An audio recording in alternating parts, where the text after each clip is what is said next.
Hi, this is Lulu. I'm a compulsive overeater, and we're still talking about amends, and we're doing some different examples of amends. Um, a lot of them would be if you go back and look at the recording on the guidelines, the amend guidelines, you'll see that there are different kinds of amends to do. We've already talked about several of them we did last week. Um, and this one, I just want to talk a little bit about like what an attitude adjustment, behavioral change. Those are two separate ones that are on the list of amends to make as you're making your step 8 list. So where do I need an attitude adjustment? And where do I need a behavioral change? And what's the difference between that? Well, with a different attitude, sometimes your behavior change just by having a different attitude. But a lot of times it does start with the attitude. And a lot of times the attitude towards certain people, places, and things maybe not don't show in your behavior, uh, but it's going to serve you well as a recovered person in this program to not have to have healthy attitudes towards things. And it really is about being accepting and meeting people where they are. That's a really good attitude adjustment. Minding your own business, even if you shut up. See, a lot of people take pride in the fact that they shut up and don't say anything. And they say, wow, even though I was judging that person, and even though um, I think they're wrong, or I think whatever I think, I'm not saying anything. So maybe you're not kind of making a mess of relationships in that way. Although I kind of think that a lot of times people can feel things from you, even if you're not saying anything. Um, but if you're not harming people in the process of having a myriad of opinions about things that conflict with others, um, it's it's really it's something that's going to affect your connection with God. It's going to clog the pipeline a little bit. And it just feels so good to not have the inner conflict, no matter whether it's something that the conflict is just um, on display for everybody. And those would be like behavioral changes. This is what I'm going to stop doing now when I'm with people. This is what I'm going to stop saying. This is what I'm going to stop. I'm going to stop the behavioral change. Might even be facial expressions like, oh, like I don't say anything, but I'm sure like rolling my eyes at people, or I'm abrupt with people. Um, those are the different things that you can just look for within with your sponsor as you go through your resentment list. So I just have just a few examples here. I remember I had my niece on my resentment list because she was at the time, she was probably about like 16, 17, and she's a ballerina. And I've done enough of the ballets, like I don't want to go to the Nutcracker one more time. I'm just not a ballet kind of gal, right? And there I am, like every year at the ballet and not wanting to be there. I think I put on a good show, so I don't feel like I needed to behave different. But I had this attitude adjustment because the reason that she was on my resentment list was because I feel like if I went, I was good. And if I didn't go, I was bad, according to her. So like, it would be like, oh, Auntie didn't make my recital this year, and I don't even know that she ever said that, but it was just this feeling I got that like, if I went, I got her, I was a good aunt. And if I didn't, I was a bad aunt. And so after I did my work, I knew I was a good aunt, whether I went or not. And I allowed myself to not go. And I would be like, I don't need to see the Nutcracker every year. I don't even want to see it once in my life. It's just people love the Nutcracker. I don't get it. It's just not I want to see people tap dancing and tumbling and the lights flashing. I don't do the ballerinas, right? Uh, but um, I did I did not go, and I found where I could be comfortable not going. And then and then when I and then so I have it here. I just said, um, ask about the next show and just go to one soon. And I just really thought about how if I just change my attitude about that and maybe even get curious about the ballet. And she is my niece, and I'm not like, it's not like I'm being asked to go, give blood every week. I mean, it's just once a year to go to Nutcracker. It's like right down the street from my house. I don't know why I was feeling like I didn't have that, that 2 hours um, to bring to her, not in an obligatory way, but in a loving way. And it did completely change my experience there. And I just not only did I get curious about the ballet, I got very interested in the audience. Like I was watching the audience and how they're all watching their kids in this, and they're all really proud. And it just brings me back when my kids were younger. I was always in that audience, and I was like, I was up the front hooting and hollering, and I was their number one fan, everything they did. And I think about the family members that were there that maybe wasn't their favorite thing, maybe the type of arts that my kids were in, which were not ballet. um, but that's an attitude adjustment. That's an attitude adjustment when I just changed my way, even though she didn't know whether I was there out of obligation or out of love. I knew. And when I didn't want to go, it didn't mean I don't care. And she can't make that story up for me, because it's not true that I don't care about her and what she loves to do, Um, so that's one example. Uh,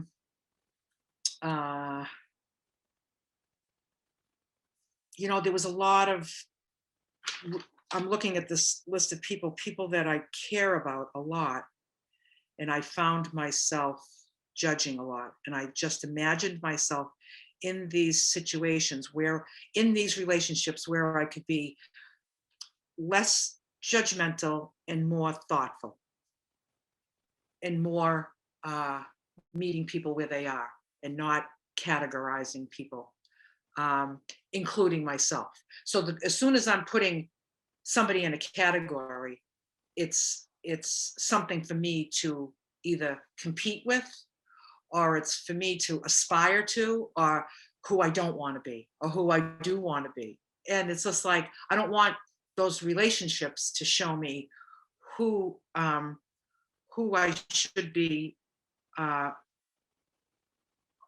who I'm glad I'm not. I want that to be between me and God. And when it's between me and God, it always feels appropriate. When I am in a relationship and I've got these ideas about you going through my head, it's just mucking up the moment. It's mucking up the moment, So I found where I could be more sensitive to people, and less judgmental. My God, I even had my cats on my list, because I had a dog once, Romeo, for 10 years. He was my golden retriever. He was like my number one guy. And a golden retriever, just like, I have this like 80-pound dog that's like following me everywhere I go, and he's licking me and he's jumping on me and he just loves me. He just can't get closer to me, Most of the time it drove me crazy. I wasn't in recovery and I'd be like, get the hell away from me. But he was such a love bug. And then I decided, after he passed away, I decided to get cats. And I really didn't know cats. And when you know cats are not dogs, right? They're not, they kind of look at you and like, they're kind of like, if you're lucky, I'll give you some attention today, you know, where a dog is kind of like, oh, what can I do next to make you smile? What can I do next to make you happy? Um, and I just wasn't really excited about all that I did for these cats. I cleaned that litter box every day, and I was feeding you every day, and you got your little pink collars with the bell, and just as you know, I put your little name and phone number on your little thing in case you got out of the house and nobody would steal you. And then they're just like snubbing me, you know. And you know, you pick them up and you have them on your lap and you're like, how's my baby? And they're like, phew, they're gone. And it's just like, what's up with that, you know? And I just kind of resented it. And um it was funny, you know, because they are just perfect the way they are. Okay. And uh, I know my cat cannot fool me. Well, I have one now. I got two little kittens. They were little teeny weeny kittens. And I've had them 14 years. And 2 years ago, one of them passed away. And so we just have the one now, and she can't fool me.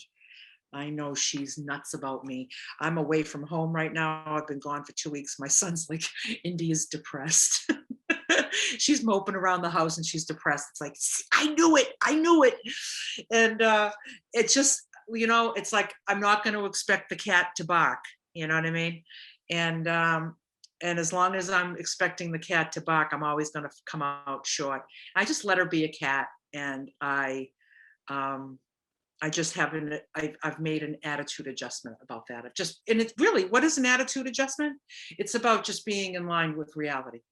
What's the reality here? You know, I had a coworker that I felt very impatient with. Um, she was very judgmental, and I had impatience with her judgment. And then I realized that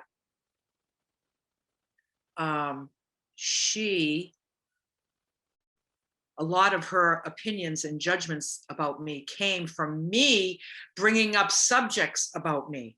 Like, so I'm talking about myself, and then she has an opinion, and then I'm aggravated that she's judging me. It's just like, if I don't want to be judged on a subject, I don't need to talk to anybody about it. Like, why was I even talking about something, especially a subject that might be charged for her, you know? And like, if we had a different opinion on something, that what was healthy, you know, or what's just, I don't know. I can't really think of examples right now, but I do know that I made an amends to her. This was a really interesting amends. Ooh, I think it should be its own recording. So I'll go back to that one. Um, um, yeah, so there were other friends that I could find myself comparing myself to, and that was my attitude. I was comparing myself to you. I was either coming out superior, which is arrogant, or I was coming out inferior, which always left me feeling lousy. So I realized that, you know, I'm not here to marker myself against people.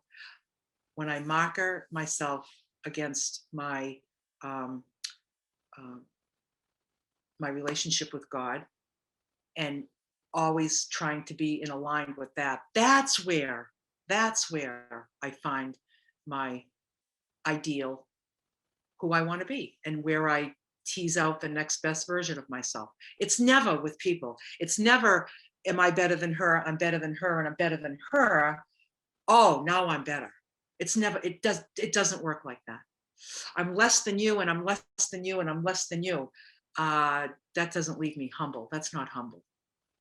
You know, it's just, you just bring all that stuff to God, and it's always a much more real evaluation of yourself. When I want to evaluate where I'm at, when I'm doing step 11, which we'll get to, I constructively review my day. You know, what did I pack into the stream of life? What could I have done better? Do I owe any apology? That's all step 11. But as I'm doing that, I'm not if I'm doing that with people, like, let me constructively review how I'm better than this person or how they're better than me. It's just, that's not constructive. That's not constructive.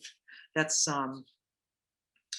either want to get to a place of superiority or inferiority, and neither one of them feel good. So I'm going to leave it like that. The attitude adjustments are about the ways I think about people, compare myself to people.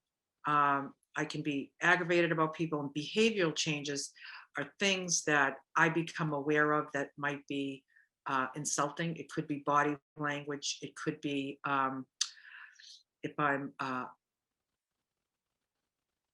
always visiting somebody that doesn't want to be visited, and I'm wondering why they're not. They don't. I might want to find the reality. If I resent them for not accepting my company very well, and I resent that, you should answer the door and say, "Hi, I'm so happy you're here. You're the best thing in the world," right? So if I come to discover in my writing that maybe they don't like unexpected visitors, maybe because I don't mind it, maybe they mind it. Do I owe an amends? Well, geez, I don't think I was really harmful. But a behavioral change I might want to make is, when I see the clarity of it, is, geez, maybe I'll call first.